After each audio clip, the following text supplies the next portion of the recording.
Varicose veins కి సరైన చికిత్స కోసం సంప్రదించండి ఎవిస్ హాస్పిటల్. నమస్తే రమ్ గారు. నమస్తే జయ. ఏదైనా సరదా కథ చెప్తారు?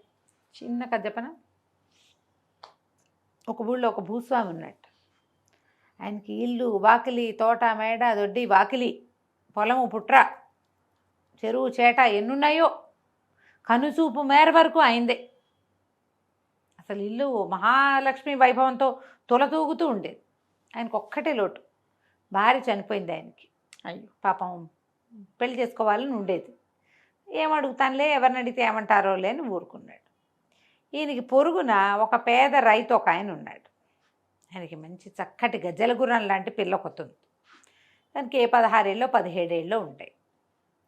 చిన్నప్పుడెప్పుడు అంత శ్రద్ధగా చూడలేదు ఆయన. అయితే ఏమైంది, ఒకనాడు తన పొలం పక్క నుంచి వస్తుంటే ఆ పక్కనున్న పొలం ఈ పేద రైతుది. 1 ఎకరం బతుకో ఎంతో ఉంది. ఆ పిల్ల అక్కడ చేలో నిలబడి ఏదో చేస్తుంటే ఆ పిల్లని చూసారు, ఆయనకు ఉత్సాహం వచ్చింది. అమ్మాయి, నువ్వు ఫలానా వాడి కూతురు కాదు అన్నాడు. అవునండి, నేను వాళ్ళ అమ్మాయినే అంతే. ఎన్నో ఏడే నీకు అన్నాడు. 16 ఏళ్ళు 17 వచ్చిందండి. అలాగా, నేను పెళ్ళాడదాం అనుకుంటున్నానే అన్నట్టు. అనేసరికి ఈ ముసలి నక్కకి పెళ్ళి ఒకటి తక్కువైంది.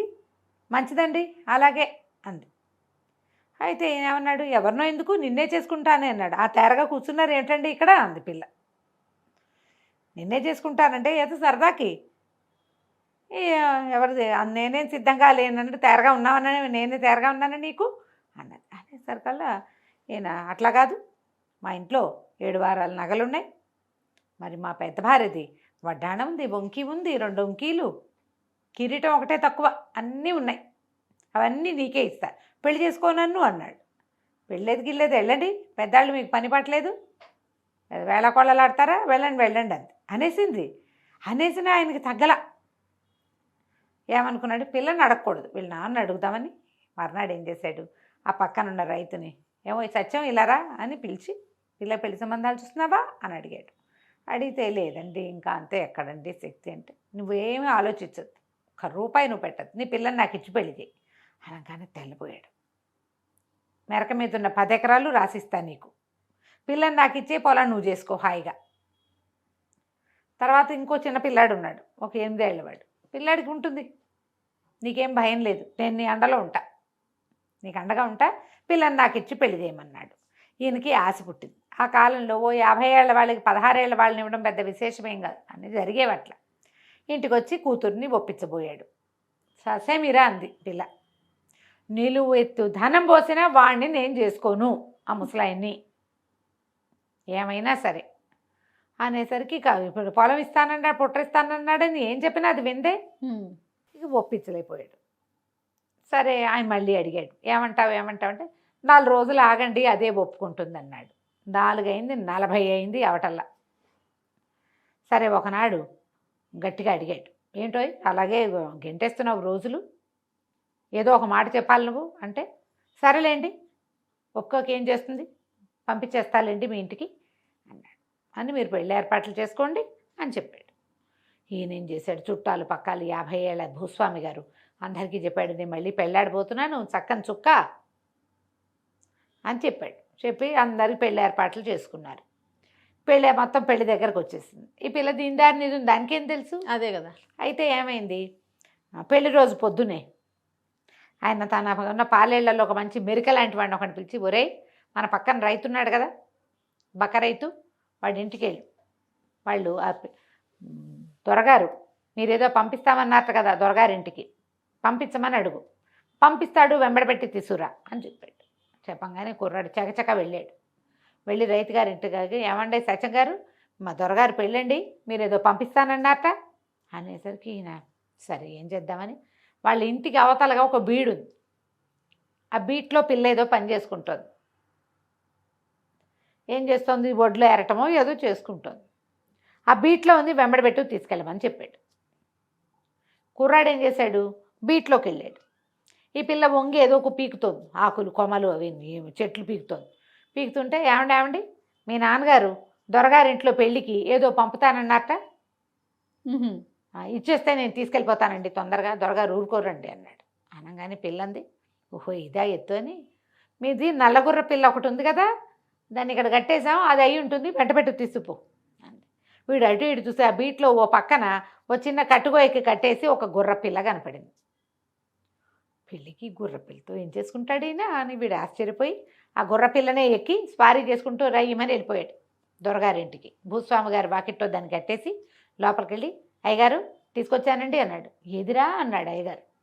వాకిట్లో నిలబెట్టానండి అన్నాడు. అయ్యోయ్యో వాకిట్లో నిలబెట్టమేంట్రా, మేడ మీద తీసుకెళ్ళు అనగానే, మేడ మీద అండి, నా వల్ల అవుతుందండి అన్నాడు. ఎందుకు కాదురా, పిల్ల ఈయనేమనుకున్నాడు, పిల్ల ఏదో మారం చేస్తోంది రావడానికి అనుకుని 2-3 సాయం పట్టించు, పైకి తీసుకెళ్ళి అనగానే వీడు సరే అని మళ్ళీ బయటికి వెళ్ళి ఓ 2 పని వాళ్ళని కేకేసి, ఒరే నేను మెడపుచ్చుకు లాగుతా, మీరు వెనకాల చోచో అనండి, చిన్న దెబ్బ వేయండి, ఎలాగో ఒకలాగా దీని కాలు ఒక్కో కాలు ఎత్తిపెట్టైనా సరే మనం మేడకిచ్చాల్సిందేరా దొరగారు ఆజ్ఞ అన్నాడు. ఎవరి దారిన వాళ్ళు పెళ్లి పనులలో ఉన్నారు. పెళ్ళి ఇంటికి పెడగా ఉన్న హాల్లో పెద్ద సావిట్లో పెళ్ళి. 3 కుర్రాళ్ళు కలిసి దాని నయానా భయానా బతిలాడి బామాలి మేడకిచ్చారు. మేడ మీద కట్టేశాడు. మరి కట్టే ఎద్దు గుర్రాన్ని కిందకు వచ్చాడు. అయ్యగారు చచ్చిపోయానండి మేడకిచ్చడానికి, మేడకిచ్చేసి వచ్చా, ఇప్పుడు ఏం చేయమంటారు అన్నాడు. ఆయన అన్నాడు, ఒరే చస్తే చచ్చావులేరా, నీ కష్టం ఉంచుకొని నేను నువ్వు పడిన కష్టానికి ప్రతిఫలం తప్పకుండా పెళ్ళయ్యాక చూపిస్తా. నువ్వు ఇంకా ఇప్పుడు ఏం చేస్తావంటే మన పేరెంట్ వాళ్ళందరినీ పిలిచి వాళ్ళందరినీ పని తీసుకెళ్ళి చక్కగా పెళ్లి కూతురుగా అలంకరించండి అన్నాడు. ఎవరినండి అన్నాడు. నువ్వు తీసుకొచ్చావు కదరా దాన్నే అన్నాడు ఈయన. అనగానే వీడికి అర్థం కాలేదు, కుర్రాన్ని అలంకరించమంటాడు. సరే ఈయన సరదా ఏమిటో, అలాగేనండి అన్నాడు. అక్కడి నుంచి పందిట్లోకి వెళ్ళాడు. ఒక 3-4 పేరెంట్ వాళ్ళని పిలిచాడు. శివరమ్మ గారు సీతమ్మ గారు రండి అలంకరించమన్నారు అయ్యగారు అని చెప్పి, చీర అది ఆయన చెప్పాడు, నగా నాణ్యం దిగేసి చీర అది కట్టి తలకాయ దువ్వి పువ్వులు పెట్టి మెళ్ళలో పువ్వులు దండేసి తాళిబొట్టు కూడా చేత్తో పుచ్చుకురమ్మను అన్నాడు. సరే పైకి వీళ్ళందరినీ ముత్తైదులను తీసుకెళ్ళాడు.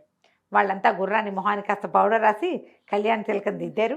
ఓ చీర దాని మీద కప్పారు, ఓ దండని దాని చెవుల మీద నుంచి ఇలా ఉంటాయి చెవులు, ఇటు నుంచి ఇటు ఓ దండేశారు.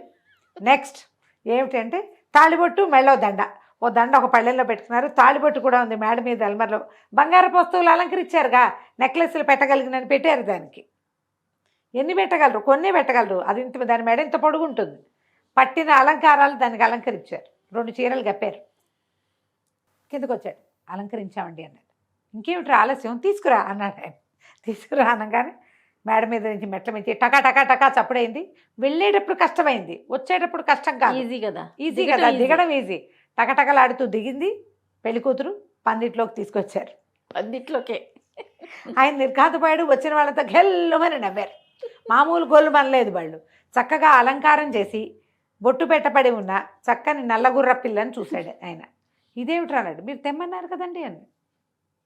నేనేం మాట్లాడలేకపోయాడు. అందరూ నవ్వారు. గుర్రపిల్లని పెళ్లి చేసుకుంటున్నావా అన్నారు కొంతమంది. ఇప్పుడు ఏం చెప్పాలో తెలియలా. ఈ గుర్రపిల్ల వాళ్ళది కాదు, ఈయందే. పైగా ఈయన ఏం చేశాడు, నేను ఇంతకాలానికి పెళ్లి చేసుకుంటున్నానని ప్రచారం చేశాడు. గుర్రాన్నే పెళ్లి చేసుకుంటున్నాడేమోనని కొంతమంది అంటున్నారు. ఇదో శాస్త్రం ప్రకారం అయ్యి ఉంటుంది అని కొంతమంది. దగ్గర వాళ్ళు, వీడికి ఇదేం పోయే కాలం, గుర్రాలను అలంకరించి తెచ్చుకున్నాడు, చదవేస్తే ఉన్నమతి పోయింది, డబ్బులు ఎక్కువ వేసరికలు ఇలాంటి వేషాలు వస్తాయని ఇంకొంతమంది నవ్వుకున్నారు. ఏం చెయ్యాలో తెలియలే. ఆ గుర్రం జనాలందరినీ చూసరికి కంగారు పడి కథం తొక్కటం మొదలుపెట్టింది. ఒరే దీన్ని బయట కట్టేరా నాయన అని దాన్ని బయటికి పంపించి వచ్చిన వాళ్ళందరికీ భోజనాలు పెట్టి పెళ్లి మాట ఎత్తకుండా నోరు మూసుకుని ఊరుకున్నాడు. ఇంకా ఆ పిల్ల ఆయన కనపడ్డప్పుడల్లా మొహం తిప్పుకునేది. ఏం చేస్తారు, 10 ఎకరాలు లేదు, 25 ఎకరాలు లేదు, ఏం చేసినా పెళ్ళిళ్ళు అవ్వవు. కథకంచికి మనం ఇంటికి రాసి ఉండాలి అంతే. ఇప్పుడు ఈ గుర్ర పిల్లని అలంకరించటాలు ఇవన్నీ సరదాగా హేళనగా ఉన్నా కూడా, అవును, నిజ జీవితంలో కూడా ఇలా బలంత పెళ్లిళ్ళు చేసుకునే వాళ్ళు లేరు. ఇప్పటికంటే ఇది వరకు ఎక్కువ ఉండేవాళ్ళు జయ. అవునంట. ఇది వరకు బాగా బలవంతం చేసేవాళ్ళు పెళ్లిళ్ళకి. చచ్చినట్టంటే వేరే దారి లేక ఆడపిల్లలు తండ్రులు కూడా వాళ్ళకున్న అప్పులకో లేకపోతే కష్టాలకో తలొగ్గేవాళ్ళు. పాపం తలొగ్గేవాళ్ళు, ఆస్తిపాస్తులకి ఆశపడేవాళ్ళు, పిల్లలకి కన్నెచెర విడిపించట్లేదని చుట్టాలు పక్కాలు పొడి చేసేవాళ్ళు.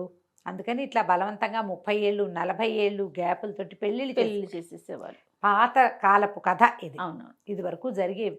ఇప్పుడు అమ్మాయిలు వాళ్ళంతటి వాళ్ళే పెద్ద ఏజ్ వాళ్ళని పెళ్లి చేసుకుంటున్న సెలబ్రిటీలని చూస్తున్నాం కదా మనం. కదా, ఇంత గ్యాప్ అంటాం. మామూలుగా మనం పెళ్లి సంబంధాలు చూడాలంటే ఏం చేస్తాం, 2 years 3 years మించి ఉండకూడదు. మనం సెలబ్రిటీస్లో 10 ఏళ్ల గ్యాప్ ఉన్న పెళ్లి కూతుళ్ళని చూస్తున్నాం. అవునండి, అవును. వాళ్ళు ఏం ఆలోచించేసుకున్నారు, వాళ్ళకి ఎందుకు లేదు జనరేషన్ గ్యాప్? అది జనరేషన్ గ్యాప్ వాళ్ళకు కూడా ఉండాలి కదా. వాళ్ళు బాగానే కనపడుతున్నారు. అవును, అవును. కదా? సంఖ్య అయితే ఎక్కువగానే ఉంది. నా సంఖ్య ఎక్కువగానే ఉంది. వాళ్ళని ఆదర్శంగా ఎవరు తీసుకోవటల్లా. 5 ఇయర్స్ మ్యాక్సిమం, అంతకంటే అవును, గ్యాప్ ఉండకూడదు. అవును. జనరేషన్ గ్యాప్ వచ్చేస్తుంది అనుకుంటున్నారు. ఇది వరకు ఏమీ ఉండేది కాదు జయ. 30 ఇయర్స్ గ్యాప్ వా. చాలా సహజంగా ఉండేది నిజంగా. రైట్ రామ్ గారు, నమస్తే. నమస్తే జయ.